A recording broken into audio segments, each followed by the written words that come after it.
The Batman Universe Comic Podcast. Hey, this is Scott Snyder. Hi, this is Denny O'Neil. My name is Neil Adams. This is Paul Dini. Hi, my name's Dan DiDio. This is Kevin Conroy. Hey, this is Francis Maniple. Hi, this is Jim Lee, and you're listening to the Batman Universe Comic Podcast.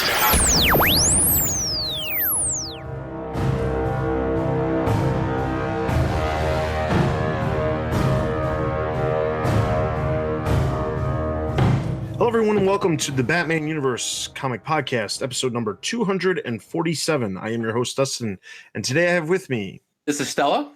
And Stella, that is not Stella, that is Ed, but we have a brand new co-host with us. Steph is joining us from the great state of Texas. Hola. Steph, why don't you tell us a little bit about yourself and your familiarity with the Bat books? Sure. I started Batman back when I was itty bitty, but that was mostly just Batman 66. And then, when the Batman movies started coming out, I was like, ooh, Batman, I love him. And then realized I like Catwoman a little bit better than Batwoman, but that's okay.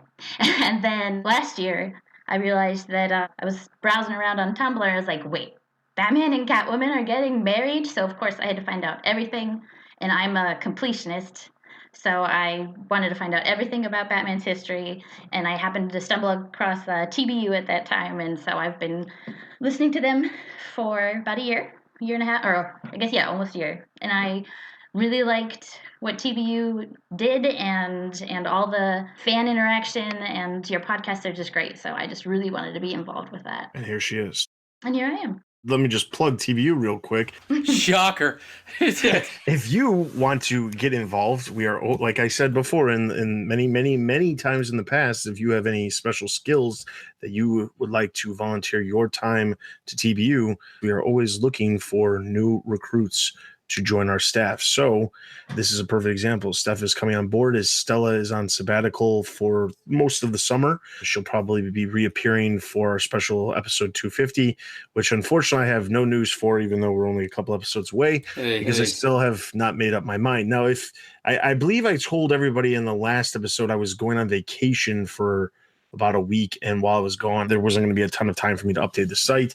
I was able to at least get out all the comic reviews and a couple of minor news pieces here and there, but we're all caught up on the site. So if you head over the site, everything's there. That being said, most of my time because of vacation was vacationing and not TBU. I didn't have a lot of time to plot out what we're going to do, but I have gotten some great ideas from some of our other staff and writers over on the site. So I will be finalizing that. I promise you by the next episode at the very latest. Maybe I'll even reveal it on Twitter. Follow us at Batman Universe on Twitter. Yeah, I'll reveal it on Twitter if I find out ahead of time. But at the very latest, I'll let everybody know what we're going to do by the next episode, because I really need to finalize that. So outside of that... Any chance I'll get a heads up before the rest of the world does there, boss? Maybe. And Steph, if you're a completionist, you may have stumbled into the wrong hobby. Oh, I know. I was like, holy moly, how many issues of Batman are there? All of them. Yeah, you may have stumbled into the wrong hobby. Yeah, way too many. This, yeah, that's a rabbit hole that once you get in, it's almost impossible to ever get out. Please see Ed and Dustin's bi-yearly conversation about when they ruin variant covers for all of us. Oh, yes. All right, so... Yeah. We are here to cover the last 2 weeks, which includes April 15th through the 28th. We have a total of 2 books to cover as usual, Greater Gotham, and we have listener Q&As. So we're going to dive all into that stuff and start off with the news. So the very first thing we've got, on April 16th, it was revealed that He-Man is coming to the world of Injustice. Now, we don't cover Injustice in depth, but we do mention it as part of our Greater Gotham, the secondary DC Universe books. But the Injustice universe does feature Batman and a lot of other Batman characters from the Batman universe. So we reported on this. Turns out crossovers are all, we've seen crossovers, all kinds of crazy crossovers with Batman stuff, but this is the first time I think a video game franchise that is in comic book form is crossing over with a toy line. I don't know that that's happened before. At least I know it hasn't happened at DC. I can't say that it hasn't happened somewhere else, because I know that there are other companies out there that specialize in doing books related to toy properties and things like that. But Turns out the world of He-Man and the Masters of the Universe is going to be intersecting with Injustice. It's going to be a 6-issue miniseries written by Tim Seeley with art by Freddie Williams, who you may remember just did the art on Batman Teenage Mutant Ninja Turtles. So the first issue is actually going to release on July 18th. It's not going to come out digitally ahead of time. It's going to release the same day as print. You can look forward to that. Like I said, 6 issues, and it'll run through, I believe, January will be the final issue. So, or no, it will be December. So that's what you can look forward to if you read Injustice or you're a fan of He-Man. That is something you can look forward to. What is it with Injustice? What is this, the tie-in comic that would never die? It really is. This comic's been out there forever.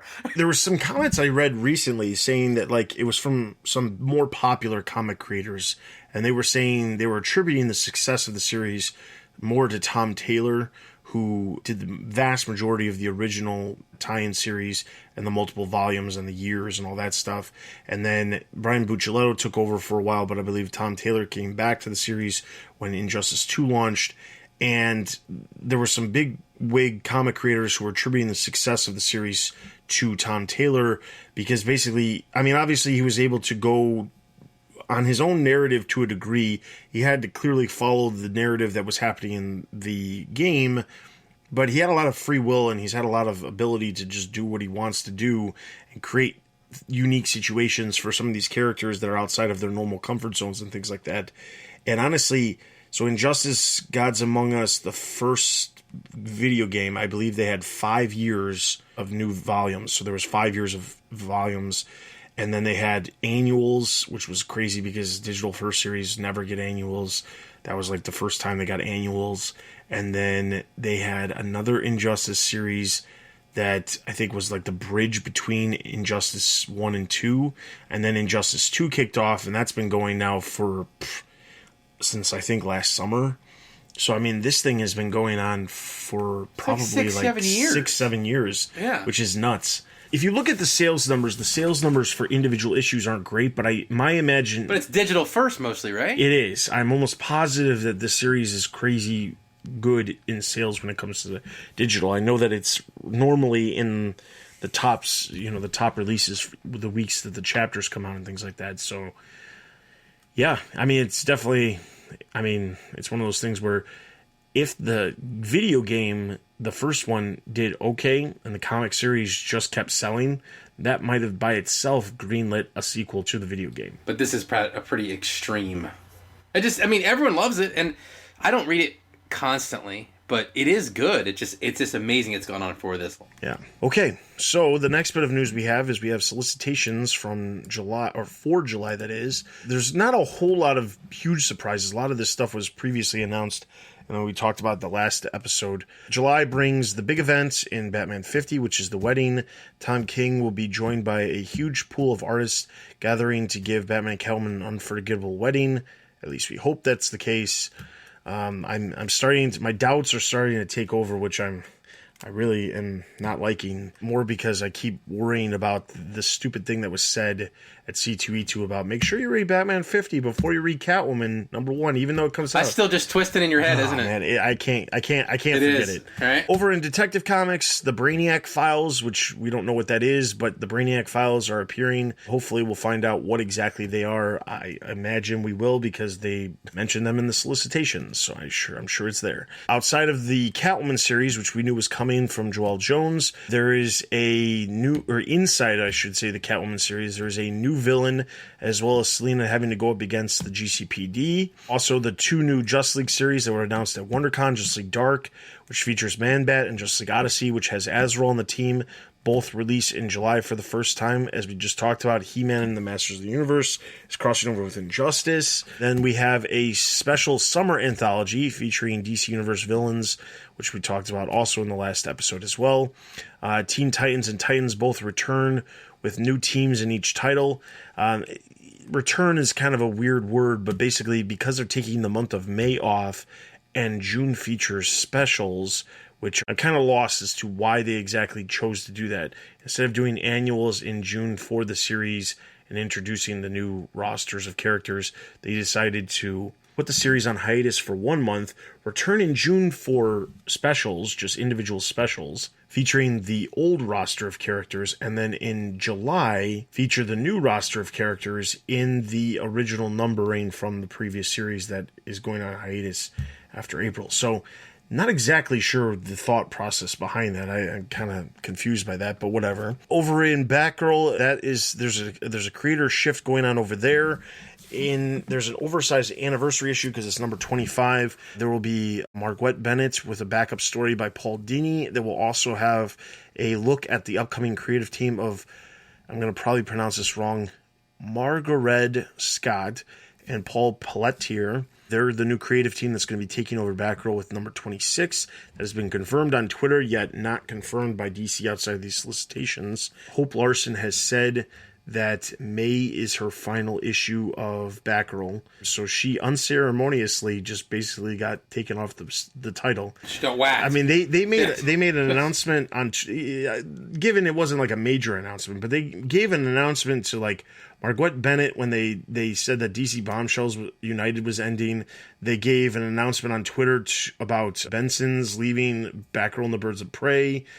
They've had tons of announcements for other books, like the new creative team on Harley Quinn, the new creative team on Nightwing. It's kind of weird because she just basically, like I said, unceremoniously just gets removed from the book without anybody even mentioning it whatsoever.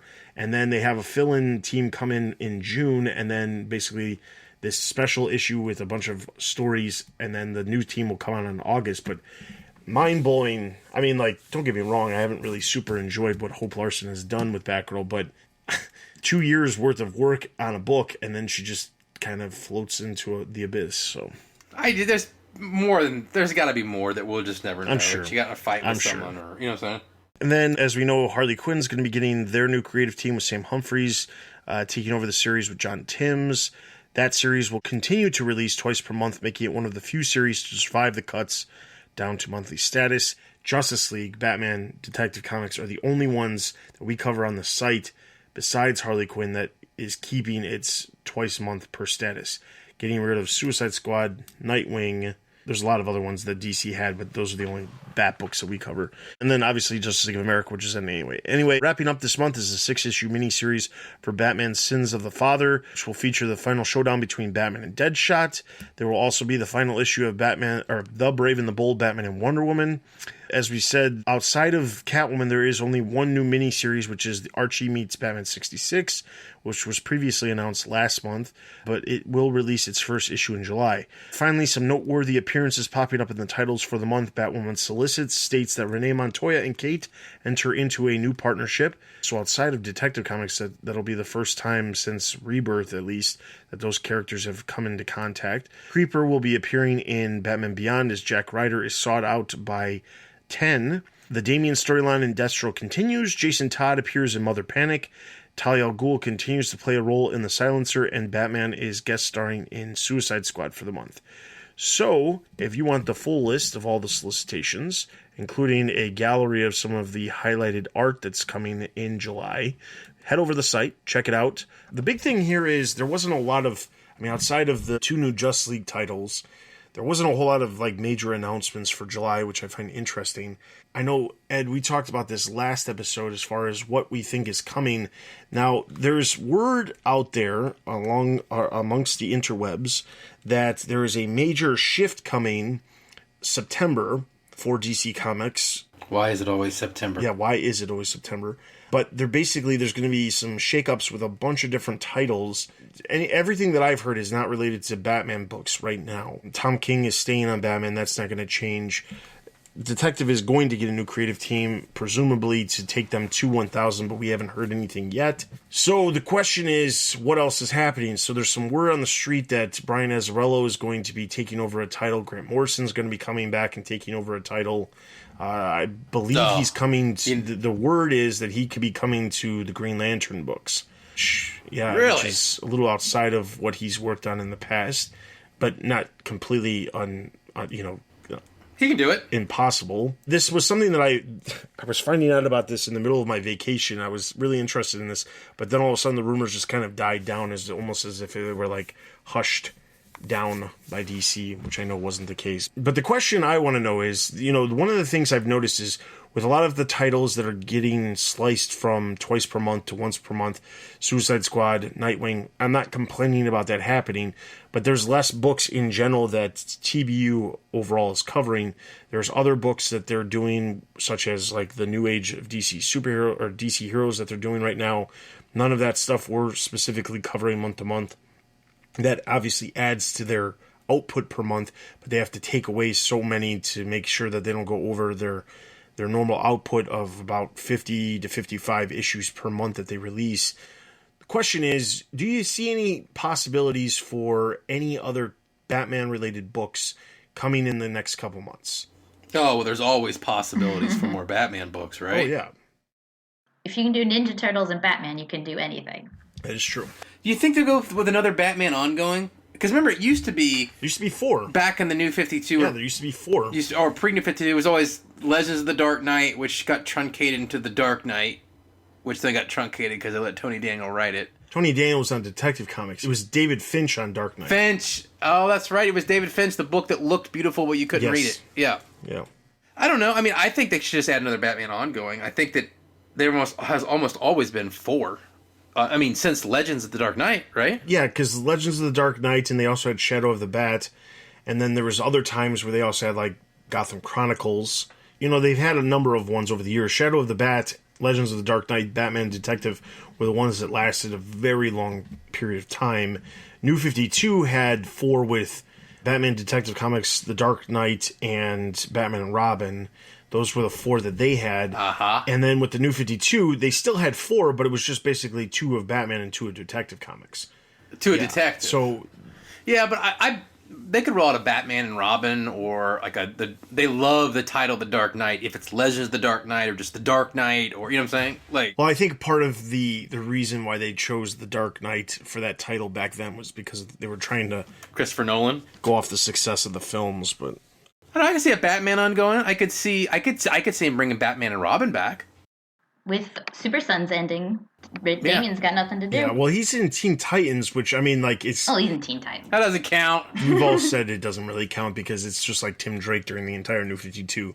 He's in Teen Titans, and that's just where he is, and he's the redheaded stepchild of the Bat universe when he's in Teen Titans, which is basically what Damian's at right now with Super Sons ending. Although Super Sons, really wasn't super connected to everything that was happening in the Bat universe either. It was kind of his own story featuring Damian and... It was actually more connected with the Superman universe. It was. Really? No complaints, though. I thought it was good. No, do you think that we'll get we haven't had one of these in, I don't know, like 18 months now. Do you think we'll get like a whatever version of Gotham After Dark? Because how many times have we seen that? Like, we're going to do the supernatural thing in Gotham. Doesn't that seem to happen? They've tried that a bunch of different times. They had Gotham After Midnight. I think that spun out of the first Batman Eternal, if I remember correctly. And honestly, it did Corrigan. Yeah. If I remember, my thing was this. The idea of what they were trying to do with Arkham Manor was a little bit more interesting to me than Gotham After Midnight. But I know what they were trying to accomplish there. And then in some regards, some of that supernatural stuff kind of shifted over to Batwoman until that series ended too. Because that's what Batwoman was supposed to be when she got her first ongoing, the New 52, remember? Initially, yeah. Yeah, that was exactly what it was supposed to be. It was all about Medusa, and remember the Wonder Woman crossover? Like, it was supposed to be like the supernatural book, and they always like that. So I could see them trotting out like Batman supernatural book version 12 or whatever it is now. My thing is, I still want to see that team up of Cassandra, Spoiler, and Tim Drake. I'm just going to keep saying that until it happens because I want it to happen. I really want to see that. There's the possibility of having other characters like Harper Row appear in that. To a degree, I guess down the line you could have other characters like Batwing if he's not playing a huge role in some of the other stuff that's going on. Like, the thing I'm hoping for more than anything going forward is now that there is an official Bat group editor, I'm hoping for more cohesion amongst the books more than anything, because it's not that there hasn't been cohesion, because I think there has, but it's only with certain titles with other titles. Batgirl and the Birds of Prey are the most disconnected series that feature the same character, I think, of any of the Bat books. And then Batman and Detective Comics, they clash, and you're constantly wondering whether or not Detective Comics is taking place at a completely separate time because the wedding's not recognized. Tim Drake's never mentioned over in the pages of Batman. It's almost as if they're taking place on plain universes on completely different timelines. So I'm just hoping for more cohesion. I mean, with Tom King staying on Batman for at least another year and a half, or 2 years at this point, at least another 2 years that he's going to be on Batman if he gets all the way to number 100, I can't see that changing. It's going to have to change where whoever they bring into Detective Comics is going to have to kind of mirror some of the stuff that Tom King is doing, because if they're giving Tom King another 2 years on the title, then there's absolutely no reason I see them not going with whatever he's doing, which isn't necessarily what I want to happen, but I just see like that's going to happen. So, but isn't the only reason why we think Tom King's, and this will be my last kind of nugget, isn't the only reason we think Tom King is going to be on the title is because he said he wants to be on the title that long? Yes, but if he wasn't, he'd be off after 50. I'm pretty sure of it. Or shortly after. I mean, the thing is this, okay? There was something that came out over the past 2 weeks. Dan DiDio sent Tom King an email that basically said, "Congratulations on almost 50 issues." Well, I think at this point with the annuals, it's been 50 issues. "Congratulations on 50 issues of selling over 100,000 per issue. That's a huge accomplishment, blah, blah, blah." And the only other person who's recently done that would be Scott Snyder. He's probably the only other person recently consistently who is around long enough. I mean, like Jeff Johns has been able to do that, but he doesn't do nearly as much as he used to do. And I don't know that everything that he was doing prior to him trimming down and only doing, like one series like Doomsday Clock, I don't know if that stuff was selling that high. I know Justice League, when he was on the title, was selling really well, but I don't know if it consistently sold that well for that long. So if Dan DiDio is bringing up a point about that, and then Tom King is bragging about it in his own way, I don't see DC saying, "You know what, we're going to take you off of Batman right now," because selling the 50 issues at 100K, that's not really that big of a deal. We could find somebody else who could do the same thing. And honestly, they probably could, because as we know, I think they probably could. Because Batman sells really well, and as long as the book is written well and has a really good story, it's going to sell that well every single time. So it's not like something you'd have to super worry about. But I just don't think it's going to happen. If he wants to go to 100, I don't see DC not letting him go to 100 unless his sales numbers like steadily drop very quickly. Yeah, but I mean, the thing about the Batman comic is if, and for the record, because Steph is new here, I am not a writer. So when I say these things, I'm not actually suggesting I can write. But if I wrote the Batman comic, and I'm not a writer, and Dustin, you're not a good artist, I are am you? definitely not an artist, that's for sure. And you drew it, and I wrote it, how many copies would it sell? It would probably sell 80? still a decent 85,000? decent chunk, because Batman's on the title. So it makes me wonder, and this is no, like, I'm not trying to bang on Tom King or anything, and we all know my critical fanboy love for Scott Snyder, but I do sometimes wonder, like, if, like, just two dudes did the comic, what would it sell? You know what I'm saying? Like, I think it would sell well initially, but I think it's not a book that could hold those numbers for an extended amount of time if it was not good, at least not accepted. Yeah, okay, not accepted, because as we remember, there has been many times in Batman's history, see some of the 90s and definitely parts of the 2000s, where the book wasn't very good. It's true. Yeah, it's still sold. And it's still sold. It always sold. I mean, I'm not going to say any names because that would be mean, Norm Brayfogle. But like there's some that have not been. Wow, really? Oh, wow. I thought you were going to go with Kelly Jones, but okay. Well, how could I forget Kelly? You know, your favorite artist. My absolutely worst favorite artist. Okay, so that's the solicitations. Steph, do you have any predictions of what you'd like to see? Even if it's not something that you think could happen, what would you want to see happen? I mean, I'm enjoying Tom King. I kind of wish he'd remember some of his plot points that he'd picked up or and left then hanging. forgot about. Yeah. But I mean, I just finished reading Miracle Man, and I was floored. And even that had some pretty big flaws in it that I was like, wait. So, I don't know, it'd be interesting. But, I mean, didn't Tynion say he was going to be there till issue 1000, and now he's off? That's true. But I think I think Sacked. that is a fact, and I think the thing behind that and the reason why that actually happened was because Tynan got offered Justice League Dark, and that was because I remember he somebody asked him on Twitter, I thought you were going to be on until 1,000, and he was like, yes I was, but this other project came up, and this was before Justice League Dark got announced. He's like, this other project came up, and it was almost too good to pass up, and I really wanted to do it. So it just wasn't possible for me to go all the way to 1,000. He has said that there was other plans for him to continue on. He had other story plot points that he wanted to keep going with in Detective Comics, but he couldn't do it along with what he was doing with what was ended up being Justice League Dark.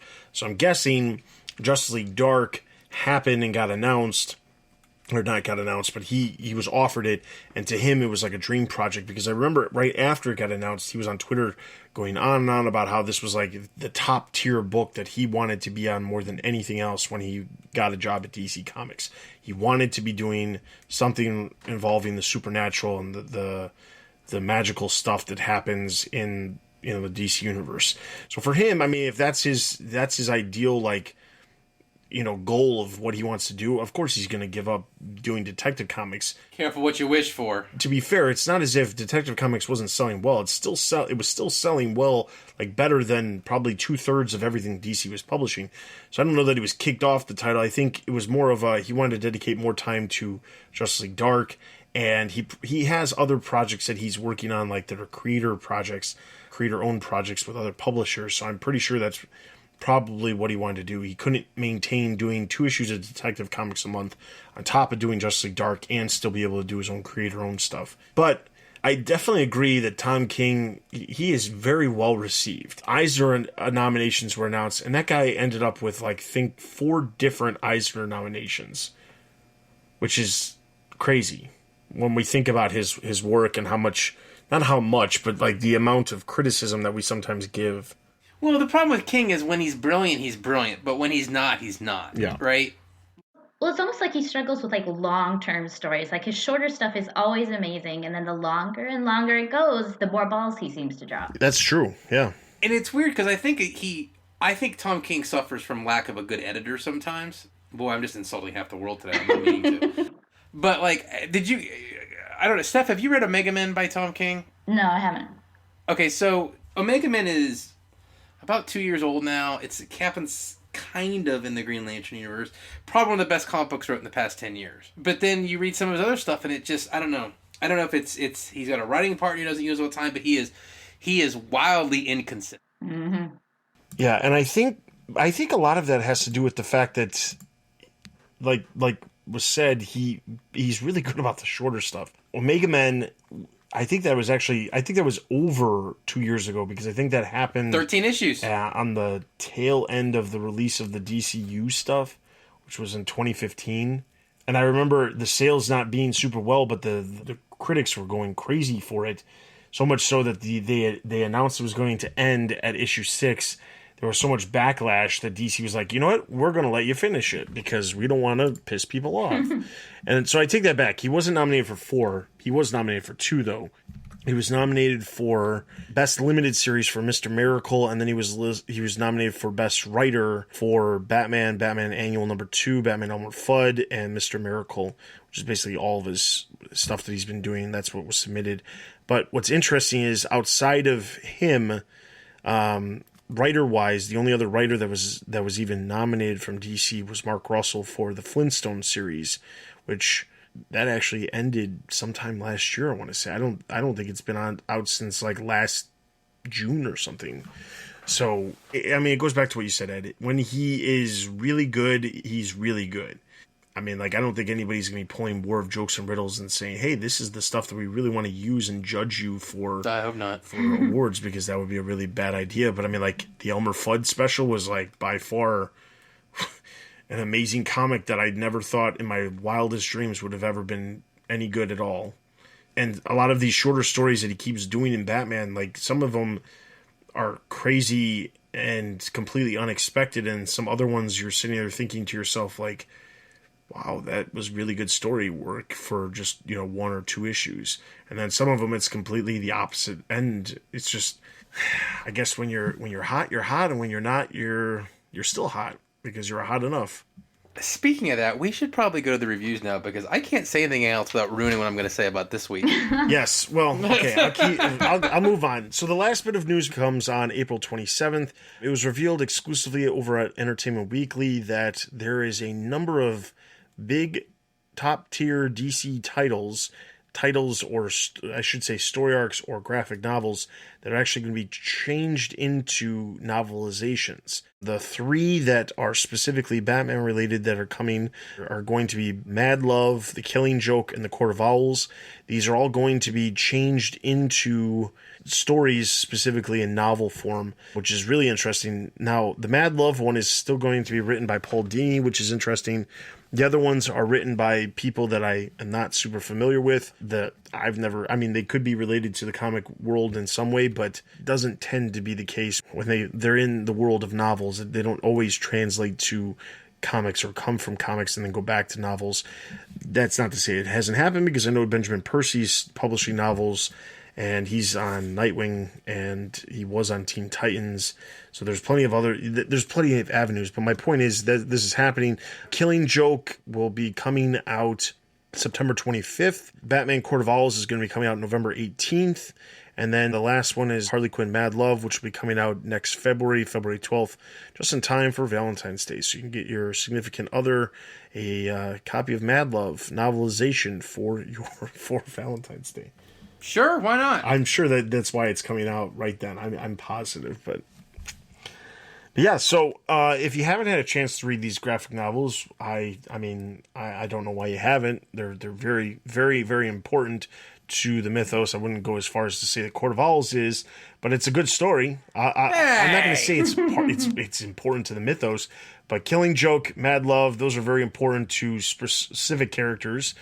Court of Owls is a great story. I'm not going to deny that. It was a great story. It was one of the stories that Snyder did that I thoroughly enjoyed. It didn't take me off too much. So I have no problem with any of these. When it's in a novel form, though, you always end up having a lot more details. So it'll be interesting to see what some of these turn out to be. That's all I'll say. I wonder if they'll make any changes to the plot points in some of them. And since these will be major novelizations, I'm assuming they'll get an audiobook treatment. Probably, yeah. You know? So maybe a little live theater there could be interesting. I did hear, this is a joke, so please no one takes Twitter with this, that they were going to have No Man's Land was going to be turned into a series of novels by George R.R. Martin. Oh. It actually was turned into a novel. It was? Yeah, Greg Rucka, I believe, wrote it. Joke was No Man's Land is really long. Yes, I got the joke. I'm just saying... It's really long, and it goes on for... Yeah, it was. It was a novel that was released back in 1999, written by Greg Rucka. By Rucka? Called Batman No Man's Land. It was just one book, though. But I definitely agree that your joke was, haha, great for those of you who get it. Fantastic. All right, so outside of that is actually all the news we have. So we're going to dive straight into our comic book reviews, and the first one we have is Batman.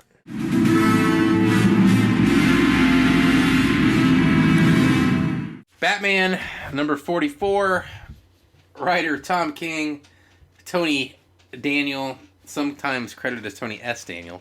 All right. This issue opens up with Green Lantern committing suicide, apparently, with a power ring. Apparently. Booster Gold comments that this is awesome.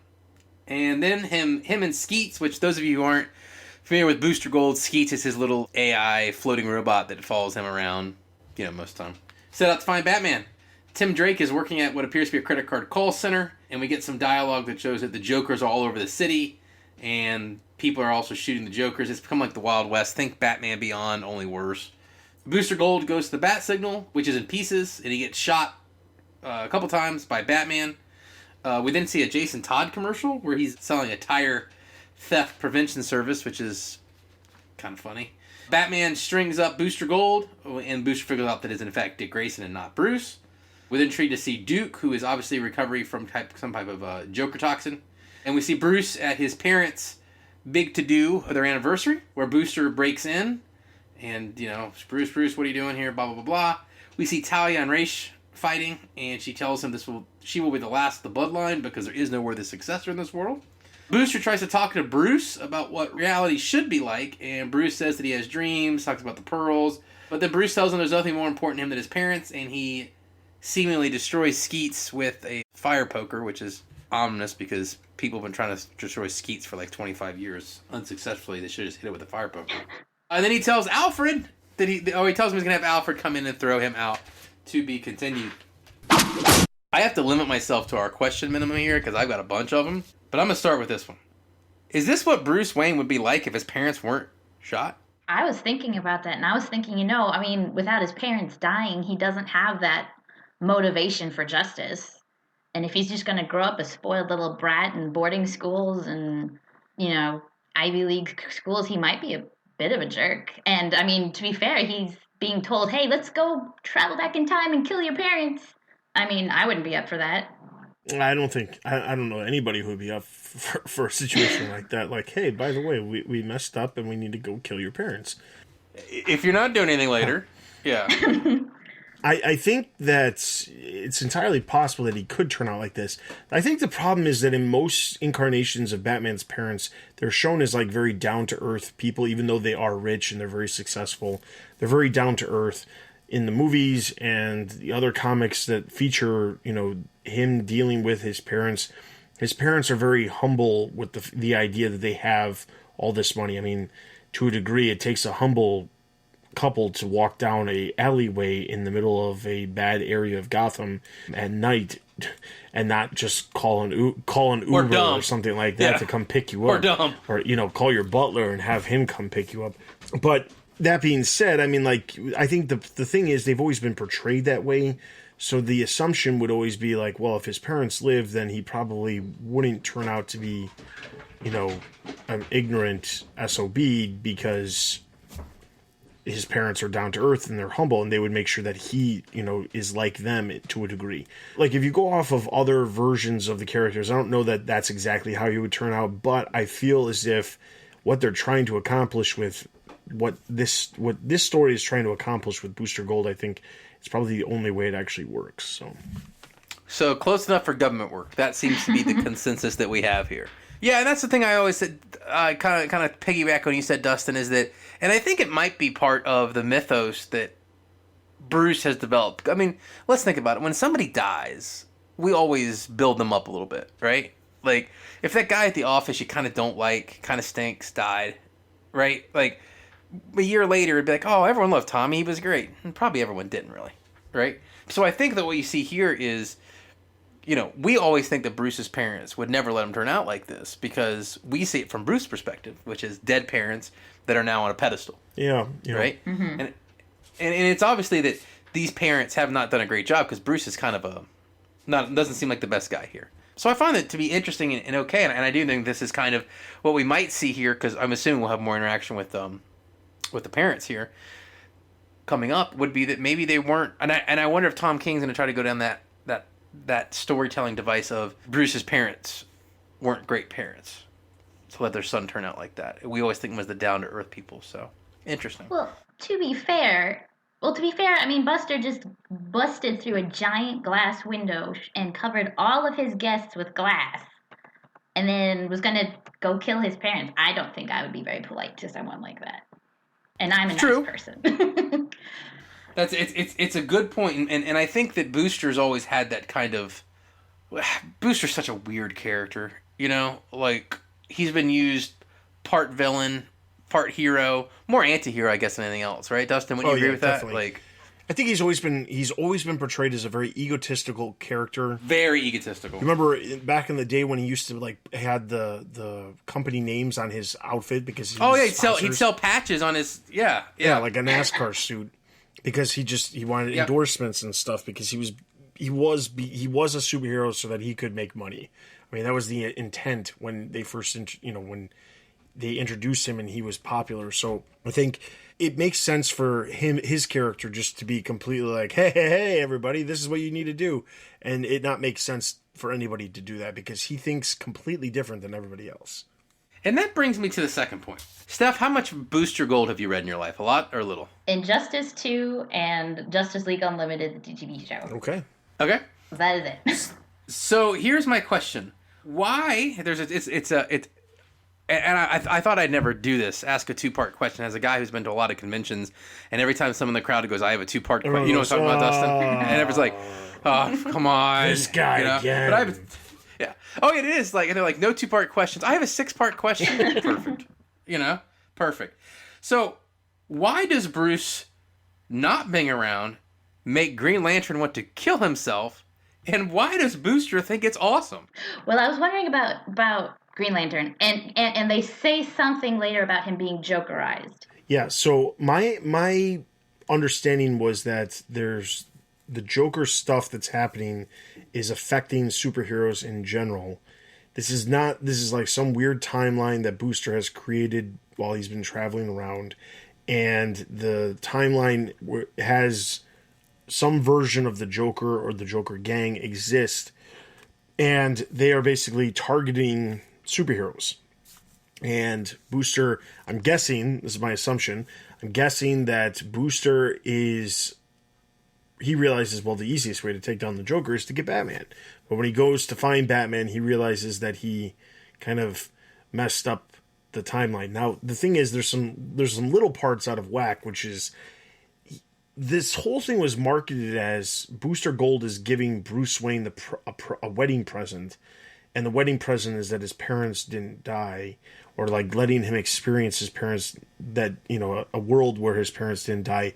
But that doesn't, from my perspective, it doesn't come across like that at all. It comes across as this is just a Booster Gold story that is taking place in the pages of Batman that involves Batman, but has nothing to do with what's going on in the main Batman series with everything with Batman and Catwoman and anything like that. It feels as if Booster Gold is in a really weird situation, and they figured out some way to make it seem as if this was some sort of wedding gift. Although, if it was a wedding gift to Bruce Wayne, then Bruce Wayne from the normal timeline would be experiencing this situation, not this other version of Bruce Wayne that we're seeing here. So, like, I feel like there's a disconnect with the way it was solicited / marketed towards, against what we're actually reading here in the comic. So in my way, I feel like this is a Booster Gold story, very specifically a Booster Gold story, and he's looking for Bruce to help him solve the issue of whatever the Joker threat is, because it's causing weird things like the Green Lantern situation that we see in the very beginning of the issue. I don't know how exactly this ties to a wedding gift whatsoever, unless that'll be revealed in the next 2 issues, but that's the way I took it.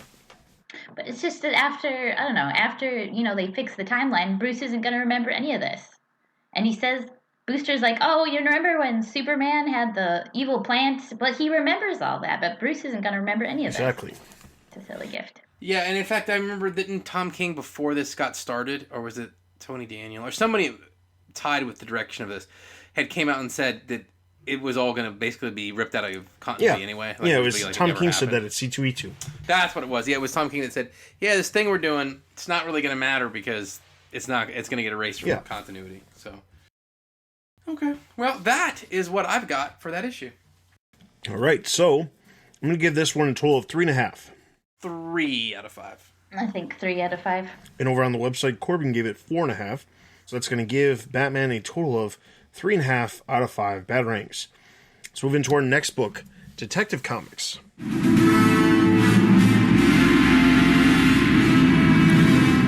Detective Comics number 979, written by James Tynion, art by Felipe Brios. The issue starts off with Red Robin finding himself surrounded by more visions, the death of Cassandra Cain by the League of Shadows, Azrael murdered by his own clones, Batwing in retaliation for his work with the colony, and Spoiler dealing with an unknown attack. He demands to see the General's face, and the General appears in his mindscape saying that Tim's body is getting a workout. Cassandra fights the 2 colony soldiers and Tim as they're turned into Omacs, begging for Tim to fight back. The General says that Tim can save them by deciding to work with the OMAC project. At Kane Manor, Batman and Batwoman and Jacob Kane fight off their own invasion of Omacs. The Batcave and the colony's airships are not responding, and they are joined by Batwing and Azrael. Luke explains that the Omacs are a nanobot shell, and that they are the same tech that the future Tim brought back. Luke suspects that present Tim is using the same tools as his future self. Stuck in the General's mental prison, Tim screams that it's not him, but the General taunts him that they are starting to doubt him. Though Red Robin tries to fight back, the General takes full control of his body, creating a Bat Tim with Brother Eye's face. Brother Eye Tim and the Omacs take off, leaving the Bat family wondering what's next. Jacob suggests killing all the Omac hosts, but both Batman and Batwoman reject that outright. He asks the Canes for time and rushes to the Batcave. Cassandra leads him to the one person he thinks can get through to Tim, Stephanie Brown the Spoiler. They find her bitter and angry in a tiny bolt hole with her own setup in place. She sighs and agrees to help. In the middle of Gotham, the Omacs build a huge nanotechnology-enabled version of the Belfry 2.0. All right, so first thing I want to talk about is this weird situation that happens with Batwing. He specifically dictates that the type of technology that's being used is the same stuff that Bat Tim from the future brought with him from the future. And the immediate deduction by them is, well, maybe it's Tim Drake from here in the present. He's done this. It's him. Do you think that's a little far-fetched in your opinion? Well, yeah. I mean, the only thing that would make you think, I don't know how to say this without sounding like a prattling idiot. The only thing that would make you think that Tim Drake would become a nut job is the fact that in the future he becomes a nut job. Oh, yeah. Does that make sense? Like, he hasn't done anything in the present time that would make you think he would do this, except the fact that he came back from the future and is doing crazy things and wants to kill Kate. But, Batman's no newbie to time travel, right? I mean, he's dealt with a lot of time travel stories with his involvement in the Justice League and his own title from time to time. And I can't believe that they would think that Bruce would think that Tim was doing that. And even Kate knows him, and so does everyone else on the team. It doesn't seem to be a real feasible thing for Tim to be doing. Except that Tim was really upset about, he wanted to do a Belfry 2.0 and was pretty manic about developing stuff, wasn't he, for a little while? And then that's when he had his nice heart-to-heart with Bruce. He was, but I don't think that... Tim's always been and this is just a personal, subjective thing. For me, Tim's always been kind of like loyal soldier. You know what I mean? The boss told him not to do it, but, I mean, he's definitely at some point going to break because in the future he's crazy Batman and wants to kill people. My take on this is this. I don't think that... The thing is, the connection to the technology is that, this technology came from the future, from Tim Drake, so we should immediately assume that the Tim Drake here in the present also is the reason why this technology is being used. I think that's connecting two weird things, and the other thing that bothers me about that is the fact that Batman just stands there and listens to this after they had the heart-to-heart just in the last issue, and then Batman's like, just give me some time. He leaves, he goes back to the Batcave, he talks to Cassandra. Obviously, Cassandra was there when he got taken over by the OMAG, that crazy scene. I mean, I know the cover doesn't exactly happen in the issue, but the cover basically shows him being taken over and him not wanting to be an OMAG. It just feels like it feels to me as if something here is being forced, and it might have to do with some sort of time constraints or something like that, because we do only have 2 issues before Tynion is off the book. So I'm guessing that there's some sort of time constraint and something got forced here that normally wouldn't have been forced. But there's something really off about the idea that everyone just assumes that because this evil Batman, who's Tim Drake in the future, because that person was evil, that makes everybody evil. In that same regard, then you should just assume that because Kate Kane is the cause for everything bad in the future, that she's the cause for everything bad here in the present. I mean, that thought process doesn't make any sense. The other thing I want to talk about is the at the very end of the issue, we have Cassandra lead Batman to Stephanie Brown. I don't know if you guys saw the cover for 980. It was released a couple weeks ago on Twitter, and we had it on the Last Week in the Batcave article on the site. But it's basically Batman standing alongside Orphan and Spoiler, and it's a really cool shot because their shadows of both Cassandra and Stephanie actually have bat cowls, hinting at the fact that they were previously Batgirls, even though they don't talk about that anymore. That didn't happen. What are you talking about? I thought the cover was really cool. It is one of those things where I don't know how it ended up working, and they allowed it, but it's there and it's really cool. But basically, Spoiler's going to come back to the fold to help, not take down, but basically help do something with Tim Drake. I don't know exactly how she's actually going to be involved, because if the idea is they need Steph to basically talk Tim down, Tim doesn't need to be talked down. The general just needs to be taken out. So I'm not real sure exactly what the intent is here, but the idea of Batman teaming with Spoiler and Orphan is kind of interesting. I wanted to get your guys' thoughts on the idea that Spoiler, this is the second time now that she will come back into the fold after leaving the fold on her own accord because of disagreements with what's going on. This is the second time now that she's going to come back, and they're just going to go right into working together again. So what do you guys think of that? I think that your earlier comments about the compression of the story, right, are true. I think that for whatever reason, maybe because he was leaving early, had to be because he was leaving early to do the JLD, that somehow this has become more compressed. I am very easily open to total forgiveness and wink wink compression here if on the way out the door JT puts the family back together again, in a way. You know what I mean? Like, gets this whole... You don't really want to leave it out there that all of a sudden, Batwoman, Batwing, and Azrael are actually adversaries of Batman traveling the globe.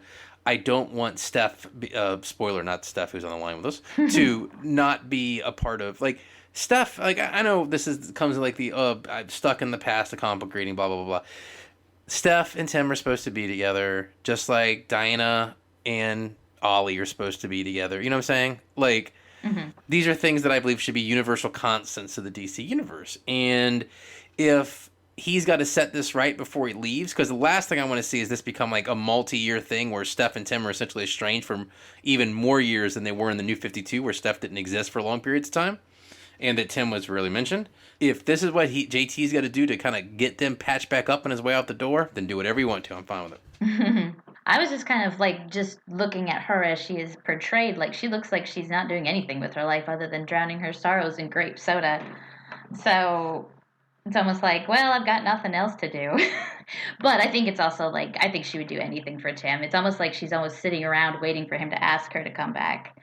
And instead it's Bruce. Yeah, it goes back into that condensed thing, because I don't know why in the world she would just be sitting around waiting for someone to ask her to come back into the fold.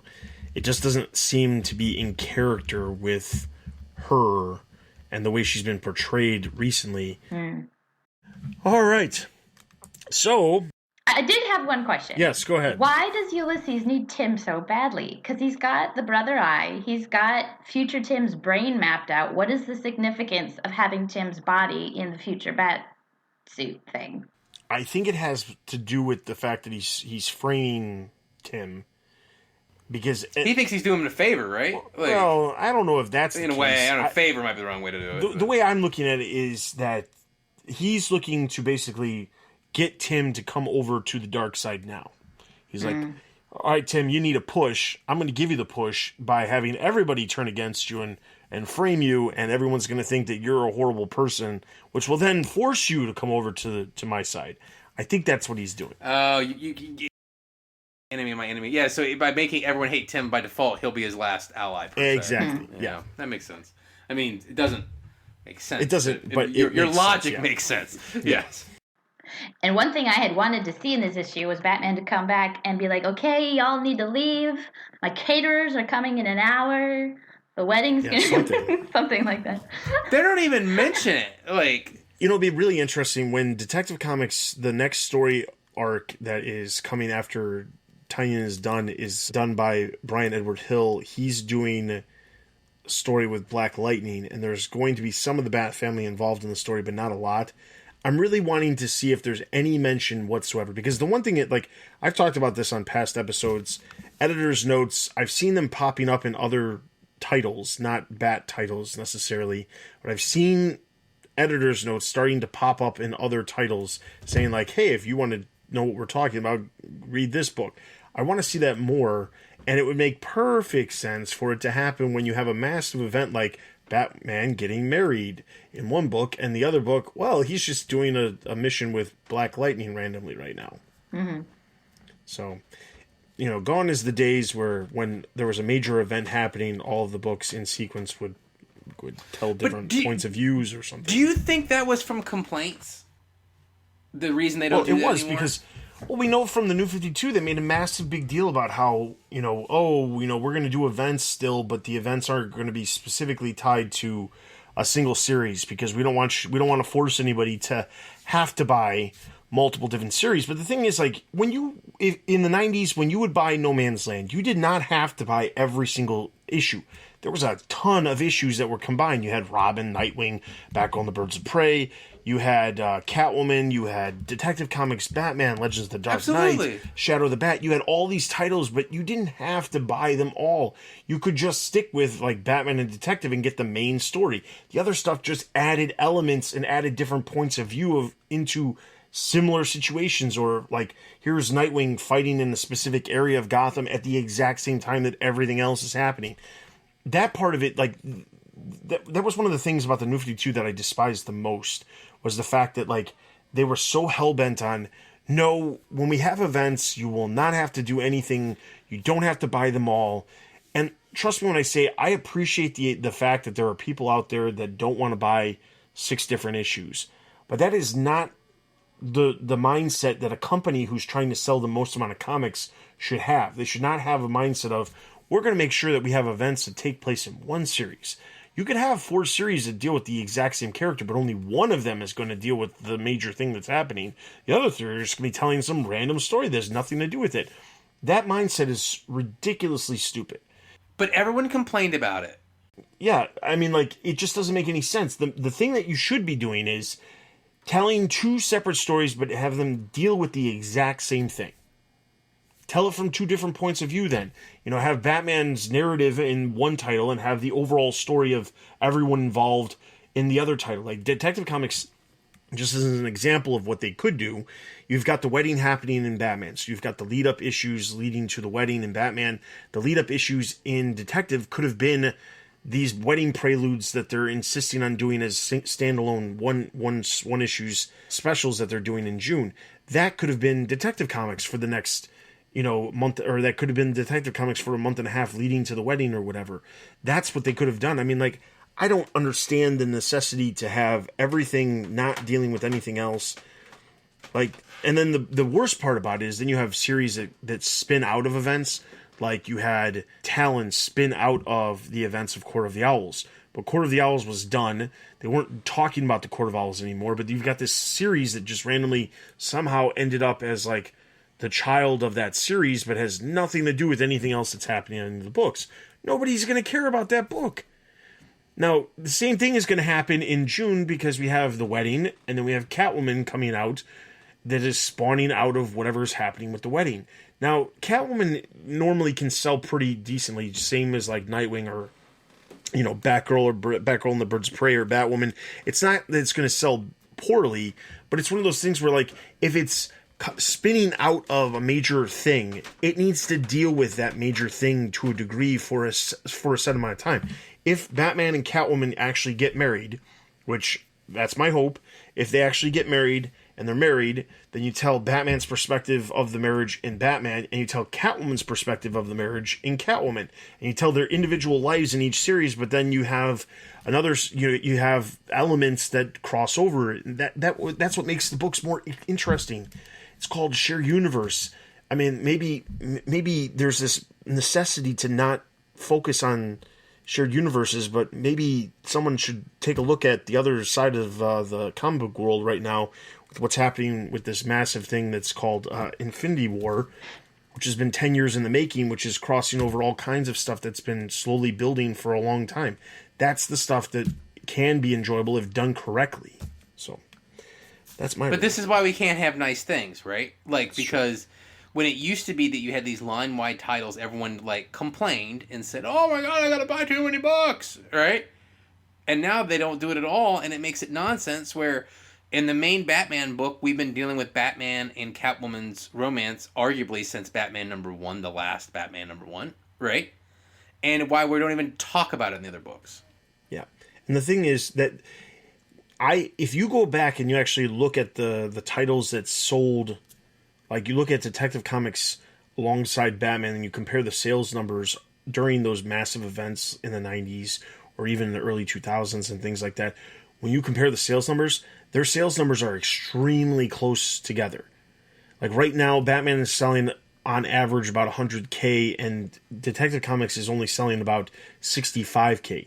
That's a big difference in the book. You would want the other 35K people that are buying Batman to be buying Detective Comics too. So why wouldn't you try to tell a joint story amongst the two books? I just don't get it, but I guess that's why I'm not a comic book publisher. All right, so I'm going to give this issue of Detective Comics a total of 3 out of 5. 2.5 out of 5. 2.5 out of 5. All right, and over on the website, Ian gave it 3, so that's going to give Detective Comics a total of 2.5 out of 5 batarangs. That is all of our in-depth reviews. Let's jump over to the site for Greater Gotham.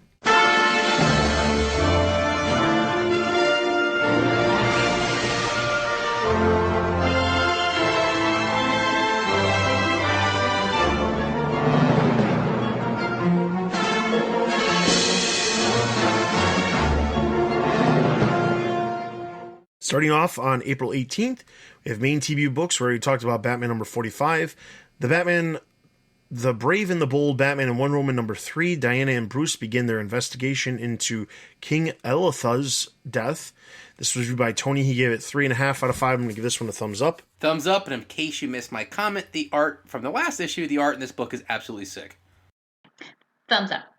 Nightwing number 43. Nightwing's quiet evening at home is interrupted when Robin and Arsenal ask for his help with a mission. This is reviewed by Paul. He gave it 4 out of 5. I'm going to give this one a thumbs up. Abstain. Thumbs up. Batwoman number 14. Alice's Endgame is revealed. This is reviewed by Tony. He gave it 1 out of 5. I'm going to give this one a neutral. Thumbs down. Thumbs down.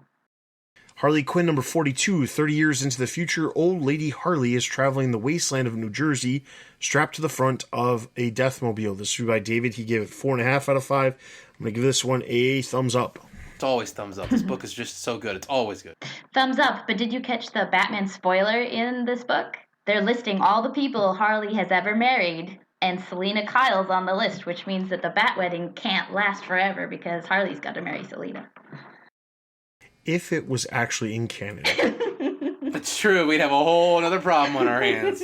Yeah. All right. Secondary TBU books. Batman Creature of the Night number 3. Now working together with Batman, Bruce Wayne starts acting against criminality in Boston. This is by Jessica. She gave it 5 out of 5. I'm going to give this one a thumbs up. I can't. Neutral. Something about this I just don't like. I don't know what it is. 2 thumbs up. Everyone else loves it. It is. It's really good. I mean, like... Everyone loves it. I just can't get behind. I don't know why. The art is probably not my cup of tea, but I still think the story is...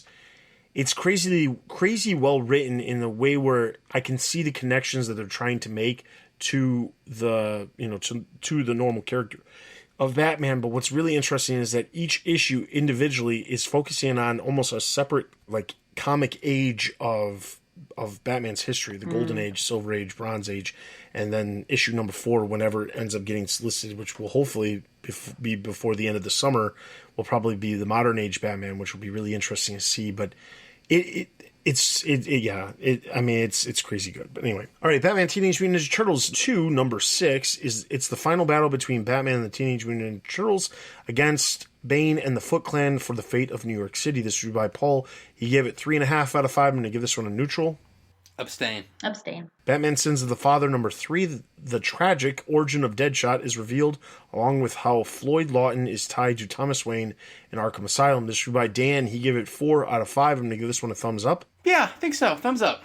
Abstain, and I'm still playing the game, so I will be reading those as soon as I'm done playing the first chapter. All right. Main DC Universe books, Super Sons number 15. Before enjoying a quiet night of patrolling Metropolis and Gotham City, Superboy and Robin are attacked in their underwater headquarters by Kid Amazo, who reveals his plan for the Justice League. This is by Bill. He gave it 4.5 out of 5. I'm going to give this one a thumbs up. Neutral. Thumbs up. Justice League number 43. In an ever-evolving finale to Justice Lost, the Justice League has come to grips with a changed world. This is by Ian. He gave it 3.5 out of 5. I'm going to give this one a neutral. Thumbs down. Neutral. It's right there on the edge, though, isn't it? I could hear it in your voice. Like, you almost... I jumped on a moving train with this one, so I had no idea what was going on. But I was like, I don't like it. All right, secondary DC Universe books. Action Comics number 1000, Batgirl, Harley Quinn, Batman, Robin, and Nightwing all make brief cameos in the special anniversary issue. Bombshells United number 16, which includes digital chapters number 31 through 32. The Bombshell versions of Alicia Yao, Frankie Charles, Batgirl, Riddler, Killer Croc, Harper Row, Tim Drake, Beck Kane, Colin Rowe, Kathy DeQuince, Nell Little, and Batwoman all appear in the issue. Damage number 4, Poison Ivy plays the role of the villain in the issue. Deadman number 6, Batman and Ra's al Ghul both appear in the issue. Green Lanterns number 45, Batman appears in this issue. Injustice 2 number 24, which includes digital chapters number 47 through 48. The Injustice versions of Damian Wayne, Jason Todd, Batman, Batgirl, League of Assassins, and Athanasia al Ghul all appear in the issue. Superman number 45, the Bizarro version of Robin, Rob Zorro, appears in the issue. And then Teen Titans Go number 27, digital chapters 23 through 24. The Teen Titans Go versions of Robin, Leslie Tompkins, and Hugo Strange all appear in the issue. Moving over to April 25th, we have main TBU books. We already talked about Detective Comics number 979. Batgirl number 22, Batgirl revisits some of the people and issues from her recent past and what turns out to be a surprisingly present danger. This is by Jerry. He gave it 3.5 out of 5. I'm going to give this one a neutral. Neutral. Thumbs up. Batman and the Signal number 3, Duke discovers a startling truth about Noman and himself as he fights to save the Narrows from chaos. This is by Adele. He gave it 2.5 out of 5. I'm going to give this one a neutral. Abstain. Neutral. Batman Beyond number 19, Terry receives help from Matt to end the fight with Payback, but that doesn't mean he is thrilled with Bruce's decision. This is by Adil. He gave it 2.5 out of 5. I'm going to give this one a neutral. Neutral. Thumbs up. Mother Panic, Gotham AD number 2, Violet goes into the wilds of New Gotham to find her mother. She follows Joker's lead to Arkham, but she must suit up in her Mother Panic gear to get inside. This is by Jerry. He gave it 4.5 out of 5. I'm going to give this one a thumbs up. Thumbs way up. I love this series now. Thumbs up. No secondary TBU books. Main DC Universe books. Teen Titans number 19. By working together, the Teen Titans are able to bring down Joran and rescue Gar from the Neverland mind control tech. This is by Bill. He gave it 4 out of 5. I'm going to give this one a neutral. Neutral. Neutral. Titans Annual number 2. The Titans, in order to recover a world-threatening enemy with only one thought on its mind, will have to put aside their differences and unite as a team. This is by Bob. He gave it 2.5 out of 5. I'm going to give this one a neutral. Neutral. Thumbs up. Justice League of America number 29. The team defeats Kronos, saves Al, and reveals the future of Mount Justice. This is by Tony. He gave it 3.5 out of 5. I'm going to give this one a neutral. Thumbs up. Neutral. Real quick, I want to talk about Justice League of America. Overall, haven't been super thrilled. It does feel very much like a late 90s version of Justice League, and it's not that that's a bad thing, but Justice League Detroit is what it feels like. Yeah, or Justice League International, or Justice League Europe, or something like that. That's what it feels like. But the one thing I want to say about this last issue that I thought was awesome was this idea of the Justice Foundation that they came up with at the very end, where they basically are going to pool together, scientific minds that are part of the Justice League and resources to basically help humanity outside of just going and rescuing people. The idea of like using their smarts to come up with ideas to like basically cure diseases and deal with famines and all kinds of stuff like that. It's a really cool idea that I'm surprised I have never seen before, and I will admittedly say that I have not read a lot of Justice League stuff outside of the past 10 years, so I can't say whether or not this has happened before, but it seems like a really, really cool idea to like, hey, there's all these characters that are part of the Justice League or have been part of the Justice League, but not all of them really need to be out there fighting on a daily basis, the villain of the week or the villain of the month or whatever. So the idea that they use their scientific prowess and their super intellect minds to come up with these great ideas to help society, I think is an amazing idea, and I wish there was more time for it to work out, and I hope to see something related to that in the future. Yeah, there was some shades of it in Morrison's run on JLA back in the day, and that's why I gave it a thumbs up, was that like I have been disappointed in this series of JLA, but this issue was kind of like, you know what I mean, like you got to the end of it and you're like, I could get behind that, that's cool, So yeah. All right, Suicide Squad number 40. Amanda Waller faces off against the wall as both Task Force X and her family hang in the balance. This is by Paul. He gave it 1 out of 5. I'm going to give this one a thumbs down. Hey, man, so bad. Thumbs down.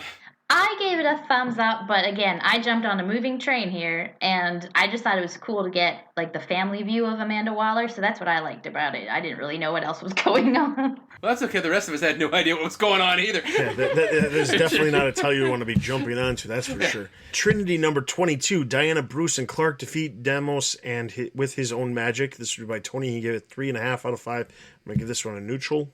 Neutral. Thumbs down. And then secondary DC Universe books, The Flash number 45, Dick Grayson appears in a flashback as Robin, while Damian Wayne appears as part of the current Teen Titans roster in the issue. The Hellblazer number 21, Huntress appears as a main part of the story in the issue.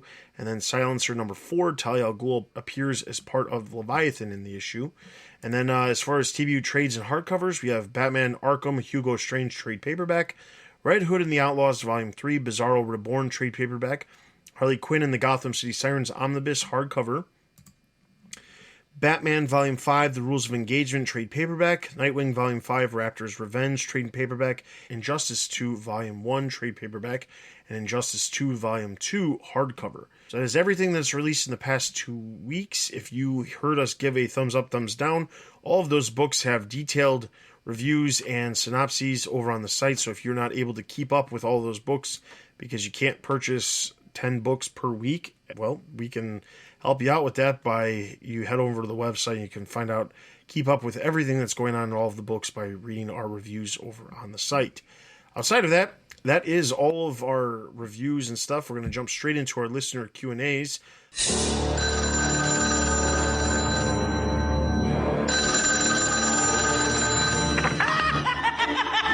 Boy, did you get a wrong number. Leave your message at the sound of the shriek. No, please, don't! As Stella previously read all of our comments, Stephanie is now going to take that over. And conveniently, the first comment we have comes from Stephanie. So she can read her own comment and we'll break it down. Okay, so in Batman number 44, we are treated to memories spanning the entire 75-year Batman Catwoman history. My question is, do you think these memories are an effect of Doomsday Clock? The flashbacks can't all be Selina's because she doesn't remember the boat, and they can't all be Bruce's because he doesn't remember the street. And furthermore, these memories are all from different continuities. I'm still new to this, so please correct me if any of this stuff is wrong, because I depend wholeheartedly on DC Wikia. The first 2 flashbacks come from Earth 2, and this is the continuity that Bruce remembers, and it ended like it has an ending in 1983 with his marriage to and eventual death of Selina Kyle.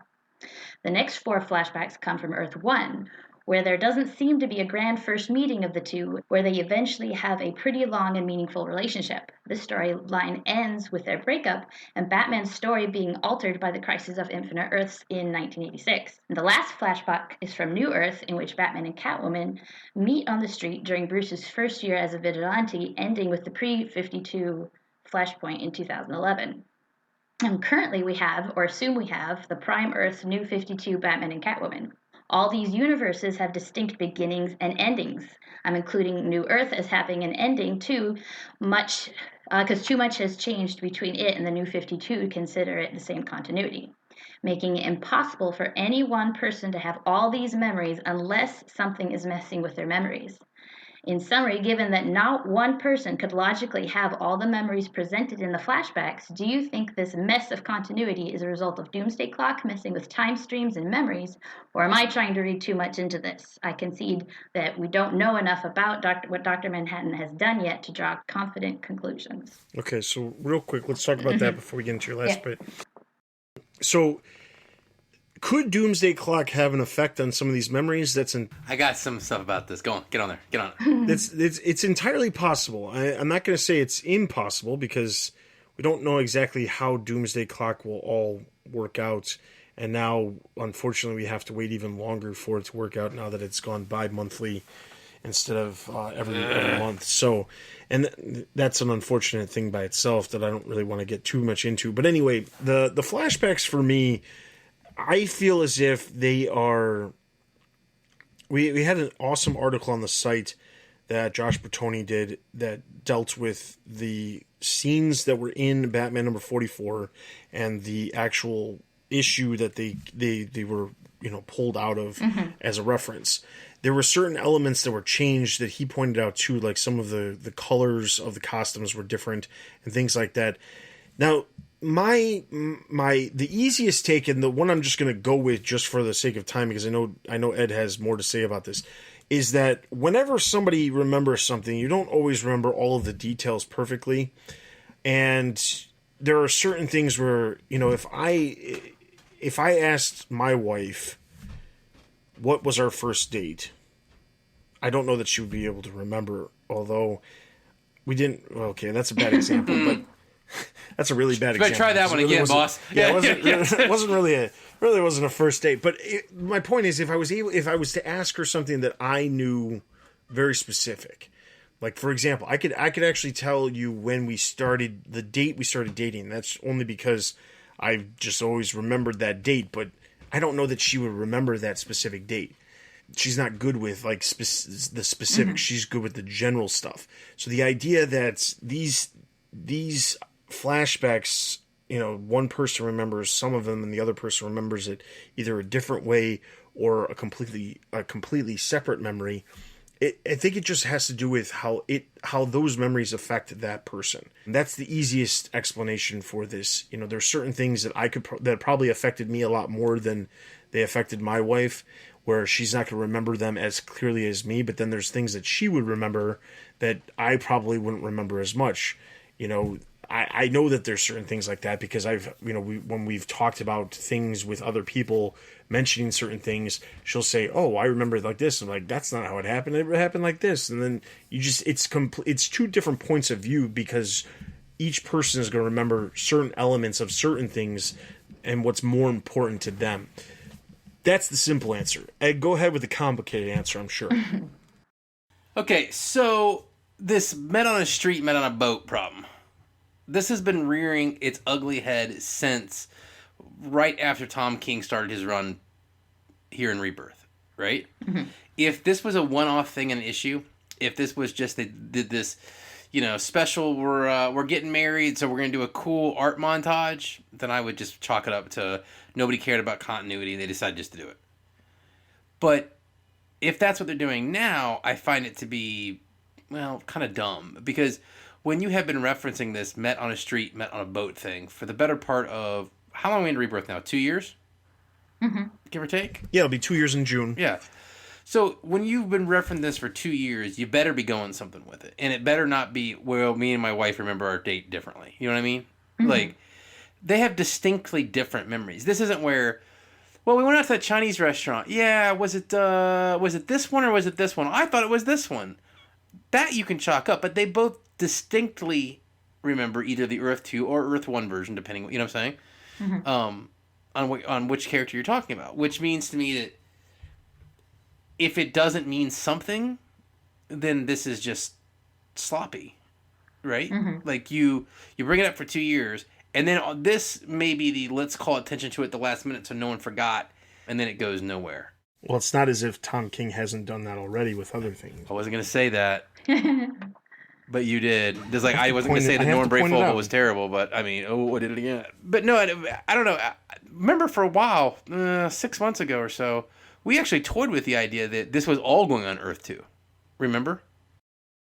Yeah, because it wasn't connected to anything that was happening in the other books. And the whole future thing, when they showed future daughter, who... The annual number 2. The annual, yeah. So this always felt more like, I still think that this is Earth 2 in some way. Because, for those of us, and Steph, you've obviously done your research, right?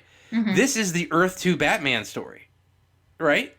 Like, him and Selena fall in love and get married. Like, this is the Earth 2 Batman story. This is the classic Earth 2 Batman story. So, I wouldn't be shocked at all if this was Earth 2, and maybe the Doomsday Clock tie-in is, at some point we kind of go Crisis on Infinite Earths again and mush all the Earths. You know what I'm saying? Yeah. Well, but then you have stories like the Night of the Monster Men, where wasn't that Batman Nightwing and Detective Yeah, Comics. and it was crossing over with Detective Comics too. That's part of the problem with some of. I've heard this theory too about the idea that one book is taking place on a different Earth, and that's why there's certain things like there's no mention of Tim Drake in the pages of Batman, but there's reference to Damian and Nightwing. There's in the other book you have references to everybody, but you don't have references to Catwoman. I don't think we've ever heard Catwoman get brought up in Detective Comics. So it's one of those things where I've heard the idea of it, and I think it is entirely possible. I'm not going to say it's impossible. It actually also solves the idea of if Tom King is on the book for another 2 years, and the series gets to number 100, and Tom King has been telling a story that is taking place on Earth 2, and he's just pulled bits and pieces out of the Scott Snyder continuity that he's done. When Doomsday Clock eventually ends, it's not going to be at the point where we're going to get to number 100. It's probably going to be around 75 when Doomsday Clock actually ends up. So the thing is, like, if it's revealed that Batman is part of Earth 2, I mean, don't get me wrong, that would be a huge, like, whoa, really? Okay. But at the same time, it can easily, in a way, clear up some of the concern that some people out there are saying, which is, and also alleviate some of my concern, which is almost every time a character gets married in comics, something horrible happens, or it doesn't actually they actually don't end up going through with the wedding, or it just doesn't work. If they go the route of this is Earth 2 and this is taking place on Earth 2, they stay married. Obviously, Selena is ultimately doomed, but the thing is that doesn't have to happen for a while. So if Doomsday Clock explains this as this is Earth 2 and that's why this is happening, they can bring the series back to Earth 1, and then you don't have to worry about like undoing the marriage because that still exists. It's just on a different Earth, and I'd be completely okay with that, as long as they spend enough time dealing with their actual marriage before that came up, which, I mean, another 25 issues, I mean, that is a lot of time. It's probably not as much time as I'd like to see, because I'd like to see it happen for multiple years, because I feel like a lot of time they have an idea and they run with it for a short time, or they fill in the gaps and they make it drawn out, but it's not actually interacting with the idea that they have. Like this idea of Batman and Catwoman being in a relationship, as you said, Ed, has been going on since the beginning of Rebirth, but at the same time, we haven't really gotten a whole lot of it. You know, we had the story where we had the weird situation with she was part of the Suicide Squad, I Am Suicide Squad, or whatever it was. Batman, Suicide Squad, whatever that was. Whatever it was, yeah, like she was part of that. Then they had the little 2-issue mini series, or the 2-issue mini arc where the two of them, that was a great story, but then like we didn't really get back into it for a while until later on. I mean, like, the stuff has been spaced out very, very oddly, in a way where, sure, this has been going on for almost 2 years now, but at the same time, like, if you count the actual issues that they've been actually dealing with their relationship, it's not that many. And that's the thing. Like, I don't want to get another 25 issues and say, okay, we're done with this story of them having the marriage, but then not actually explore this two of them actually in a marriage, dealing with the situation where one of them does bad things like rob banks or rob jewelry stores or whatever, and the other one's supposed to be stopping them, but they're married. Like, I want to actually see that happen. Not just, hey, this is somebody that I sometimes sleep with, because that's what we've seen that for way too long. Since Hush, right? Hasn't that been the relationship of Catwoman and Batwoman since Hush? The one you just... Oh, yeah. Yep. I mean, sometimes it's gone from the sublime to the ridiculous, like Catwoman #1 of the New 52, you know? That's true. Which was just like, what is going on here? But I don't know. I just got a feeling that this is going to be one of those rugs yanked out from their feet at the last second. All right, and then your last comment about Booster Gold. On the Booster Gold storyline, I think from the solicitations from Batman #47, something big and DC Universe altering will happen, despite what anyone has said to the contrary. And I wonder if this is how they're going to fix the Selena Kyle mass murder issue. Because if you read the solicitations for 47, it says, as Booster Gold, Batman, and Catwoman zero in on the time anomaly, what they find and their actions will correct it will have ramifications on all the DC universe. So someone isn't telling the truth. It's probably Tom King. That guy lies all the time. Yeah, he does. And he has actually said that he's lied about the Yeah. different solicitations. And we also know that the editors are the ones who are actually supposed to write the solicitations, not the writers. So there's no reason that the editor couldn't make something up. The thing is this.